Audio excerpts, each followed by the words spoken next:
Financial engineering হলো financial technology ব্যবহার করে আর্থিক সমস্যার সমাধান বা নতুন আর্থিক সুযোগ কাজে লাগানোর একটা প্রসেস। এটার উদ্দেশ্য হচ্ছে যে বিনিয়োগকারীদের রিস্ক ম্যানেজমেন্ট এবং অ্যাসেট অ্যালোকেশন সংক্রান্ত সমস্যার সমাধান করা। রিস্ক ম্যানেজমেন্ট উদ্দেশ্য হচ্ছে রিস্ককে মিনিমাইজ করা এবং অ্যাসেট অ্যালোকেশন সংক্রান্ত সমস্যা সমাধান করা। প্রসেসটা কি ওইটা করে এই প্রক্রিয়া আর্থিক সমস্যা সমাধানের মাধ্যমে নতুন নতুন ফাইন্যান্সিয়াল অপরচুনিটিস তৈরি হয়। বিভিন্ন আর্থিক সমস্যাগুলো সমাধান করার মাধ্যমে নতুন নতুন ফিনান্সিয়াল অপরচুনিটিস তৈরি হয়, যা ফাইন্যান্সিয়াল ইঞ্জিনিয়ারিং কাজে লাগায় এবং এর মাধ্যমে ভ্যালুয়েট করে যে আর্থিক সমস্যার সমাধানের মাধ্যমে নতুন নতুন আর্থিক সুযোগ তৈরি করে এবং এর মাধ্যমে ভ্যালুয়েট করে। উদাহরণ হচ্ছে ডিরাইভেটিভস। ফিনান্সিয়াল ইঞ্জিনিয়ারিংয়ের উদাহরণ হচ্ছে derivatives, zero coupon bond, Islamic finance product, এগুলো। আচ্ছা, দেখি এটা কিভাবে করে ফিনান্সিয়াল ইঞ্জিনিয়ারিং বলতে।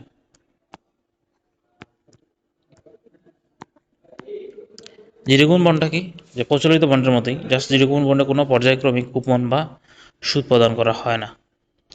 কার্যপদ্ধতিটা কি, যে বন্ডগুলো সাধারণত ফেস ভ্যালু থেকে অনেক কম মূল্যে বা গভীর ডিসকাউন্টে, ডিপ ডিসকাউন্টে সেল করা হয়, ইস্যু করা হয় ফেস ভ্যালু থেকে ডিপ ডিসকাউন্টে, অনেক বেশি বাট্টায় বা গভীর ডিসকাউন্টে।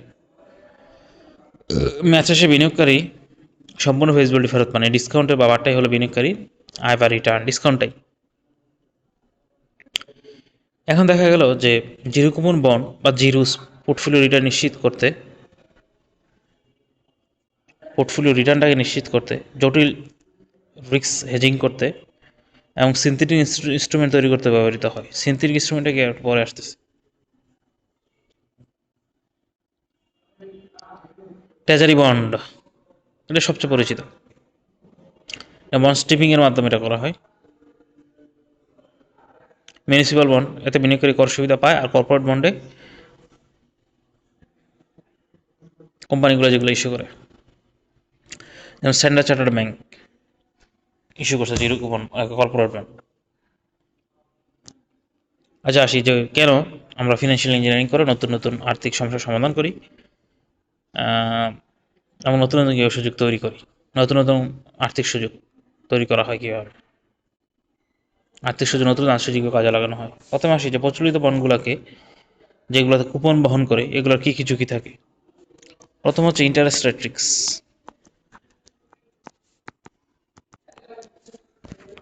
ইন্টারেস্ট রেট রিস্কটা কি? যে বাজার সুদের হার পরিবর্তনের ফলে বন্ডের বাজার মূল্যের যে পরিবর্তন হয় তাকে সুদের হারের ঝুঁকি বলে। বাজার ইন্টারেস্ট রেট রিস্কটা কিন্তু এমন না যে কোম্পানি সুদের টাকা ফেরত দিতে পারবে না, ওটা হচ্ছে ডিফল্ট রিস্ক। ইন্টারেস্ট রিস্কটা হচ্ছে যে বাজারের সুদের হার পরিবর্তন হলে বন্ডের মূল্যের যে পরিবর্তন হয়, বাজারের ইন্টারেস্ট রেটের পরিবর্তন হলে বন্ডের যে ভ্যালুর পরিবর্তন হয় তা সুদের হারের ঝুঁকি, এটাকে সুদের হারের ঝুঁকি বলে। সাধারণত ডিউরেশন দিয়ে পরিমাপ করা হয়। ইন্টারেস্ট রেট রিস্কের মেজারমেন্ট হচ্ছে ডিউরেশন। আচ্ছা, এটার ব্যবস্থাপনার উপায়টা কি? যে বন্ডের ম্যাচুরিটি এবং বিনিয়োগের হরাইজন সময়কাল এক রাখা। ম্যাচুরিটি ইকুয়াল টু বন্ডের হরাইজন বা সময়কালটা এক রাখা। 2 নম্বর হলো ম্যাচুরিটি হরাইজনের চেয়ে কম রাখা। Maturity is less than Horizon. এবং রোল ওভার, পুনঃ পুনঃ বিনিয়োগ করা। ম্যাচুরিটিটাকে হরাইজনের চেয়ে কম রাখা। হরাইজন মানে কি, যে একজন বিনিয়োগকারী কত বছর এই বন্ডটা ধরে রাখতে চাই আর কি। ম্যাচুরিটি দিয়ে সেটা কম রাখি এবং হরাইজন কম রাখলে আমরা রোল ওভার, পুনঃ পুনঃ বিনিয়োগ করা আর লিকুইডিটির জন্য ভালো। দেন ম্যাচুরিটি, একটা হচ্ছে maturity is greater than Horizon. অতিরিক্ত সময় ঝুঁকি ডিরাইভেটিভস যেমন ফরওয়ার্ড বা ফিউচার দিয়ে এটা হ্যাচ করা হয়। এবং অতিরিক্ত সময়ের এই যে maturity is greater than Horizon, এই সময়টা সাধারণত ডিরাইভেটিভস বা ফরওয়ার্ড বা ফিউচার দিয়ে হ্যাচ করা হয়। উপরের 3টা পদ্ধতি একটি সাধারণ ঝুঁকি উপর তিনটা পদ্ধতিতে একটা সাধারণ ঝুঁকি থেকে যায়, তা হলো পুনঃবিনিয়োগের ঝুঁকি, রিইনভেস্টমেন্ট রিস্ক।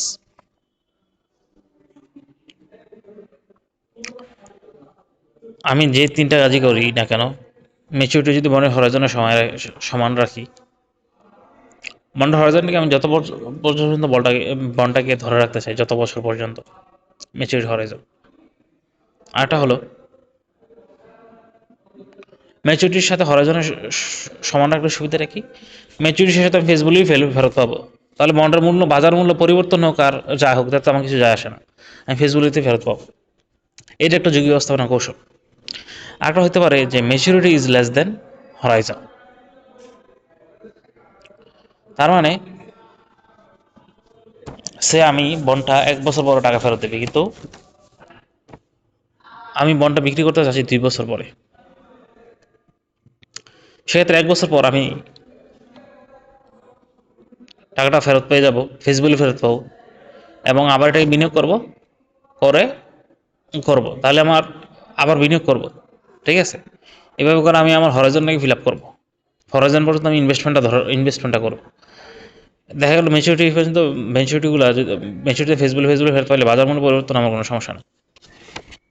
আটকা হতে পারে যে ম্যাচুরিটি আমি হরাইজনের যেতে বেশি রাখতে পারি, বেশি রাখলে কি হবে, এক্ষেত্রে আমার ঝুঁকি থাকবে বাজার মূল্য বেশি পরিবর্তন হওয়ার। এই ঝুঁকিটা হ্যাশ করার জন্য, ঝুঁকিটা কমানোর জন্য আমি কি করতে পারি, ফরওয়ার্ড ফিউচার দিয়ে হ্যাশ করতে পারি অতিরিক্ত সময় ঝুঁকি। এটা ইন্টারেস্ট রেটের রিস্কের ম্যানেজমেন্টের উপায়। কিন্তু এই তিনটা করার পরও আমার একটা ঝুঁকি থেকে যায়, সেটা পুনঃবিনিয়োগের ঝুঁকি। পুনঃবিনিয়োগের ঝুঁকিটা কি, যে প্রচলিত বন্ড থেকে রিইনভেস্টমেন্ট রিস্ক। প্রচলিত বন্ড থেকে প্রাপ্ত পর্যায়ক্রমিক কুপন বন্ডগুলোকে যখন আবার বিনিয়োগ করা হবে, তখন বাজারের সুদের হার কমে যেতে পারে। ফলে বিনিয়োগকারী বন্ড করার সময় মোট আয়ের যে আশা করছিল, এক্সপেক্টেড ওয়েলথ, অর্থাৎ বিনিয়োগকারী বন্ডটা কেনার সময় মোট আয়ের যে আশা করছিল, তা প্রকৃত আয় থেকে কম হয়। আমাকে বলতে হবে যে expected wealth will be less than actual wealth, তার থেকে কম হবে। এটি হচ্ছে আমার ইনভেস্টমেন্ট রিস্ক। কুপন ব্যাংকগুলো যখন সে পর্যায়ে বন্ড থেকে প্রাপ্ত পর্যায়ে কুপনগুলো যখন সবাই বিনিয়োগ করবে, তখন বাজার সুদের হার কমে যেতে পারে। ফলে বন্ডের বিনিয়োগ থেকে প্রাপ্ত আয়, বন্ড কেনার সময় যে মোট আয়ের আশা করা হয়েছিল, তা প্রকৃত আয় থেকে কম হবে। দেন আসে জিরো কুপন বন্ডের সুবিধা রাখি। জিরো কুপন বন্ড কোনো অন্তর্বর্তী কোনো কুপন পেমেন্টই নাই, তাই এখানে পুনর্বিনিয়োগের কোনো ঝুঁকিও থাকে না। সেক্ষেত্রে ম্যানেজমেন্ট উপায় কি, জিরো কুপন বন্ড নিলে আমার অন্তর্বর্তীকালীন কুপন পেমেন্ট নাই, তাই আমার ইনভেস্টমেন্ট রিস্কও নাই। দেন আসে ডিফল্ট রিস্ক। ইস্যুকারী কর্তৃক সুদ বা আসল পরিশোধে ব্যর্থ ঝুঁকিকে বলা ডিফল্ট রিস্ক বা ক্রেডিট রিস্ক। ইস্যুকারী কর্তৃক সুদ অথবা আসল দুইটাই ফেরত দেওয়ার পরিশোধ করার ব্যর্থ হওয়ার ঝুঁকিকে বলা হয় ডিফল্ট রিস্ক বা ক্রেডিট রিস্ক। এটা ম্যানেজ করার উপায় কি, যে কম ঝুঁকিপূর্ণ বন্ডে যেমন ট্রেজারি বন্ড বা কম ঝুঁকিপূর্ণ বন্ডে যেমন ট্রেজারি বন্ড অথবা উচ্চ ক্রেডিট রেটিং সম্পন্ন কর্পোরেট বন্ডে বিনিয়োগ করা। আর হচ্ছে ডাইভার্সিফিকেশন, বৈচিত্র্য, অর্থাৎ অনেকগুলো কম রেটিং এর ঝুঁকিপূর্ণ বন্ডের একটা পোর্টফোলিও তৈরি করা, যেখানে সামগ্রিক ঝুঁকি কমে আসে। ডাইভার্সিফিকেশন করতে পারি আমি, উচ্চ ঝুঁকিপূর্ণ বন্ডের একটা পোর্টফোলিও তৈরি করা, যেখানে সামগ্রিক ঝুঁকিটা কমে আসে। যে ডাইভার্সিফিকেশন করতে পারি অথবা কম ঝুঁকিপূর্ণ বন্ডে বিনিয়োগ করতে, ট্রেজারি উচ্চ ক্রেডিট রেটিং কোম্পানিতে বিনিয়োগ করতে পারি। দেন আসি যে ট্রেজারি সিকিউরিটিস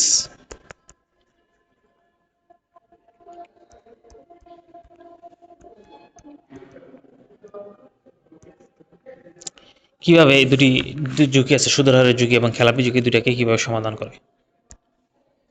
প্রথমে আসি ইন্টারেস্ট রেট রিস্কটাকে কিভাবে সমাধান করে।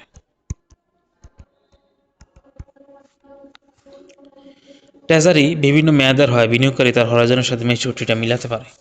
সুদের হারের ঝুঁকি কি, যে ট্রেজারিগুলা বিভিন্ন মেয়াদের হয়, বিনিয়োগকারী তার হরাইজনের সাথে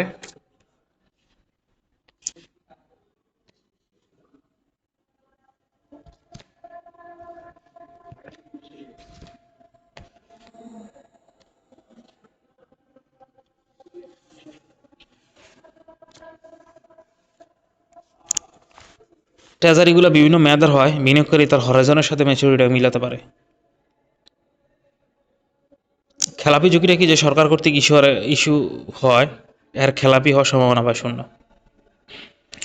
ডিফল্ট রিস্ক নাই, কারণ সরকার কর্তৃক ইস্যু হওয়ায় এর খেলাফি হওয়ার সম্ভাবনা, ডিফল্ট হওয়ার সম্ভাবনা প্রায় শূন্য। ট্রেজারি সিকিউরিটি সরকার কর্তৃক ইস্যু খেলাফি হওয়ার সম্ভাবনা প্রায় শূন্য। আর সুদের হার ঝুঁকিটা কি? ট্রেজারি বিভিন্ন মেয়াদের হয়, বিনিয়োগকারী তার হরাইজনের সাথে ম্যাচুরিটি মেলাতে পারে। ট্রেজারিগুলা যেহেতু বিভিন্ন মেয়াদের হয়, হরাইজনের সাথে ম্যাচুরিটি মিলাইতে পারে, তাই ইন্টারেস্ট রেট রিস্ক নাই, বিভিন্ন মেয়াদের হয়। আচ্ছা, কিন্তু প্রচলিত বন্ডগুলোতে কুপন পেমেন্ট থাকে, ফলে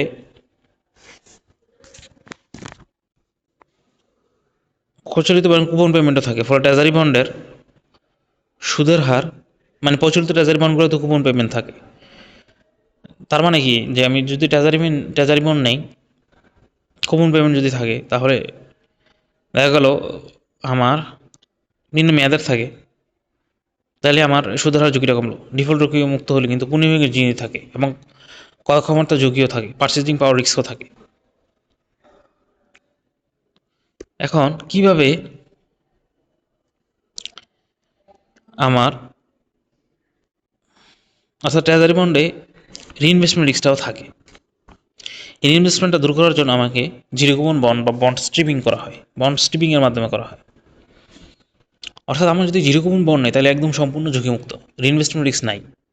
বিভিন্ন হরাইজনের মাধ্যমে ট্রেজারি জিরো কুপন বন্ড নিলে একদম সম্পূর্ণ সেফ, বিভিন্ন হরাইজনের সাথে ম্যাচ করা যায়, ডিফল্ট রিস্কের ঝুঁকিও সম্ভাবনাও নাই, আবার কোনো কুপনের রিইনভেস্টমেন্ট রিস্কও নাই। কিন্তু যদি ট্রেজারি হইলে আমার হরাইজন মিলবে, ডিফল্ট রিস্ক কমবে, কিন্তু একটা ঝুঁকি থাকবে, যে রিইনভেস্টমেন্ট রিস্ক। এই রিইনভেস্টমেন্ট রিস্কটা কীভাবে কমে? আর রিইনভেস্টমেন্ট রিস্ক থাকবে এবং পারচেজিং পাওয়ার রিস্ক থাকবে।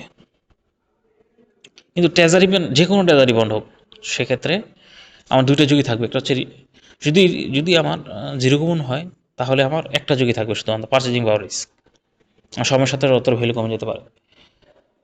কিন্তু যদি আমার এটা জিরো কুপন হয় এবং জিরো কুপন না হয়, শুধু ট্রেজারি হয়, তাহলে আমার রিইনভেস্টমেন্ট রিস্ক থাকবে কুপন দিলে, একটা হচ্ছে আমার পারচেজিং পাওয়ার রিস্কটা অলওয়েজ থাকবে। আচ্ছা, এবং এই দুইটা কি, এই যে দুইটা আমার আর্থিক ঝুঁকি, আর্থিক সমস্যা, এই যে আমার দুটো আর্থিক সমস্যা, এই দুইটা আর্থিক সমস্যাকে মোকাবেলা করার জন্য আমাকে ফিনান্সিয়াল ইঞ্জিনিয়ারিংয়ে যেতে হবে, যেখানে আমার জিরো কুপন বন্ড বা বন্ড স্ট্রিপিং করতে হবে।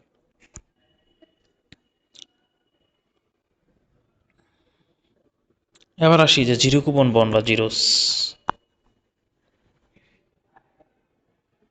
কীভাবে এ প্রচলিত বন্ডের বিভিন্ন ঝুঁকি মোকাবেলা করে এবং কেন ইনভেস্টমেন্ট ব্যাঙ্কগুলোকে এক একটা শক্তিশালী ফিনান্সিয়াল ইঞ্জিনিয়ারিং টুল হিসেবে ব্যবহার করে। প্রথমে আসি যে risk management. Zero coupon bond প্রচলিত বন্ডের বা সব ধরনের ঝুঁকি কার্যকরভাবে সমাধান করে। যে পুনর্বিনিয়োগ ঝুঁকি, জিরোসের সবচেয়ে বড় সুবিধা কি, যে যেহেতু এই বন্ডে কোনো অন্তর্বর্তী কোনো পেমেন্ট দেওয়া হয় না, তাই পুনরায় বিনিয়োগ করার কোনো প্রশ্নই আসে না, ফলে পুনর্বিনিয়োগ ঝুঁকি সম্পূর্ণভাবে দূর হয়ে যায়। পার্চেজিং পাওয়ার রিস্কটা কি, এটা হলো যে মুদ্রাস্ফীতির কারণে অর্থের আসল মূল্য কমে যাওয়ার যে ঝুঁকিটা। এখন এই ঝুঁকিটাও জিরো কুপন বন্ডের মাধ্যমে সমাধান করা সম্ভব, যদি বন্ডের টার্মিনাল ভ্যালু বা এটা যদি আমার ইন্ডেক্স করা না থাকে, যদি মুদ্রাস্ফীতির সাথে টার্মিনাল ভ্যালুটা বা মেয়াদপূর্তির মূল্যটাকে মুদ্রাস্ফীতির সাথে যদি ইন্ডেক্স বা সূচকবদ্ধ করা না হয়, তাহলে আমার এই ঝুঁকিটা থাকবে। কিন্তু যদি আমার এই মুদ্রাস্ফীতির কারণে অর্থের আসল মূল্য কমে যাওয়ার যে ঝুঁকি, এই ঝুঁকিটাও যদি জিরোসের মাধ্যমে সমাধান করা সম্ভব হয়, যদি বন্ডের টার্মিনাল ভ্যালু বা মেয়াদপূর্তির মূল্যকে মূল্যস্ফীতির সাথে ইন্ডেক্সড বা সূচকবদ্ধ করা হয়। দেন আসি প্রিপেমেন্ট রিস্ক। প্রচলিত বন্ডে একটা ঝুঁকি থাকে যে ইস্যুকারী প্রতিষ্ঠান মেয়াদপূর্তির আগে বলটা কল বা ফেরত করে নিতে পারে। সো এক্ষেত্রেও এটা ঘটলে, যখন বাজারে সুদের হার কমে যায়, তখন ইস্যুকারী চাইলে বন্ডটা কল করে নিতে পারে, ফেরত নিতে পারে। এটা ঘটলে বিনিয়োগকারী তার অর্থ কম সুদের হারে অন্য কোথাও বিনিয়োগ করতে হয়, যা এক ধরনের পুনর্বিনিয়োগ ঝুঁকি।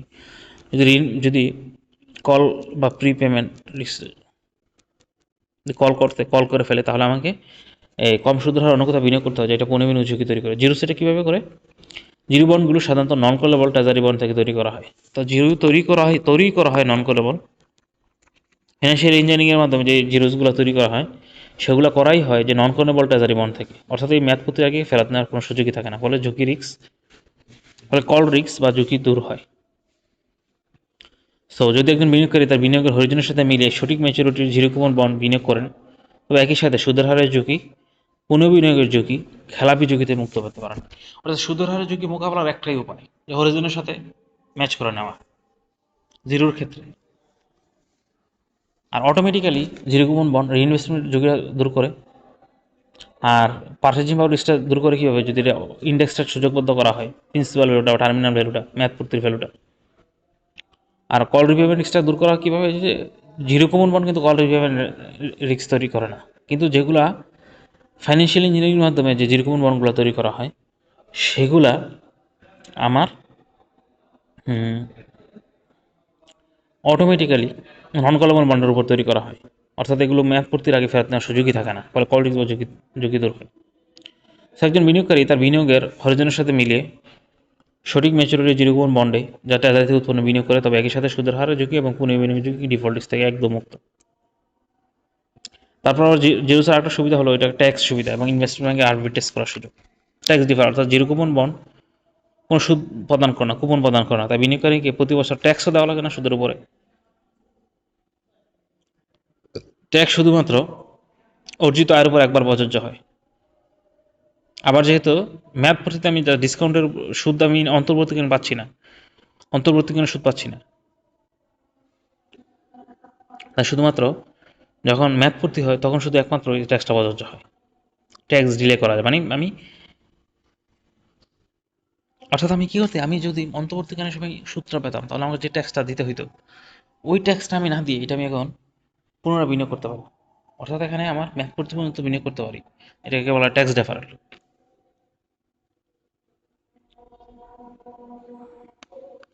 আচ্ছা, দেন ইনভেস্টমেন্ট ব্যাংকের কী লাভ, কেন ইনভেস্টমেন্ট ব্যাংক আরবিট্রেজ করে? ইনভেস্টমেন্ট ব্যাংকে আরবিট্রেজ ইনভেস্টমেন্ট ব্যাংকগুলোকে স্ট্রিপিং নামক একটি প্রক্রিয়া জিরো থেকে বিপুল লাভ করে। স্ট্রিপিংটা কি? এটা হলো প্রচলিত দীর্ঘমেয়াদী কুপন বহনকারী বন্ডকে কেটে ভেঙে ফেলা। অর্থাৎ তার প্রতিটি কুপন পেমেন্ট এবং আসল পেমেন্টকে আলাদা আলাদা জিরো কুপন বন্ড হিসেবে বাজারে সেল করা হয়। স্ট্রিপিংটা কি? ইনভেস্টমেন্ট ব্যাংকগুলো স্ট্রিপিং নামক একটা প্রক্রিয়ায় জিরোস থেকে বিপুল লাভ করে। স্ট্রিপিং নামক একটা প্রক্রিয়া। স্ট্রিপিং হলো যে প্রচলিত দীর্ঘমেয়াদী কুপন বিয়ারিং ট্রেজারি বন্ড কেটে বা ভেঙে ফেলা এটা। অর্থাৎ এর প্রতিটি কুপন পেমেন্ট এবং আসল পেমেন্টকে আলাদা আলাদা জিরো কুপন বন্ড হিসেবে বাজারে সেল করা। এখন মূল লাভের উৎসটা সবচেয়ে গুরুত্বপূর্ণ দিক হলো এভাবে ভেঙে তৈরি করলে জিরো কুপন বন্ডগুলোর টোটাল ভ্যালু, সম্মিলিত মূল্য, অংশগুলোর মূল্য প্রচলিত বন্ডের সম্পূর্ণ মূল্যের চেয়ে বেশি হয়। অতিরিক্ত মূল্য হল ইনভেস্টমেন্ট ব্যাংকের আরবিট্রেজ প্রফিট। অর্থাৎ ইনভেস্টমেন্ট ম্যানেজার, ইনভেস্টমেন্ট ব্যাংকার, একজন ইনভেস্টমেন্ট ব্যাংকার বাজার থেকে একটা জিরো কুপন বিয়ারিং দীর্ঘমেয়াদী জিরো কুপন বন্ড কিনলো এবং এটাকে স্ট্রাইপিং করলো যে এর কুপন পেমেন্ট এবং আসল পেমেন্টগুলোকে আলাদা আলাদা জিরো কুপন বন্ডে বাজারে সেল করলো। এতে করে যে জিরো কুপন বন্ডগুলোর সম্মিলিত অংশগুলোর যে সম্মিলিত মূল্য তার যে শুরুতে যে মূল্য দিয়ে কিনছে প্রচলিত বন্ডের মূল্যের চেয়ে বেশি হয়। অতিরিক্ত মূল্য হলো তার আরবিট্রেজ প্রফিট। দেন ইলকার, প্রচলিত ইলকার যা ইল বনাম ম্যাচুরিটি দেখায় পুরোপুরি সঠিক বা বিশেষ না, কারণ ম্যাচুরিটি ছাড়া ইলকে প্রভাবিত অনেক উপাদান থাকে, মুদ্রাস্ফীতি সরকার নীতি থাকে। কিন্তু জিরো কুপন ইলকার বা স্পট ইলকার, জিরো কুপন বন্ডের ইলকার যাকে স্পট ইলকার বলা হয় বেশি কার্যকরী, কারণ জিরোসের ক্ষেত্রে ডিউরেশন এবং ম্যাচুরিটি সমান হয়, প্রচলিত বন্ডে হয় না। জিরো কুপন বন্ডের ইলকার্ভের ডিউরেশন এবং ম্যাচুরিটি সমান হয়, যেটা আগে বলছে হরিজনকে ম্যাচ করে। এটা প্রচলিত বন্ডে হয় না, কিন্তু প্রচলিত বন্ডের যে ইলকার্ভ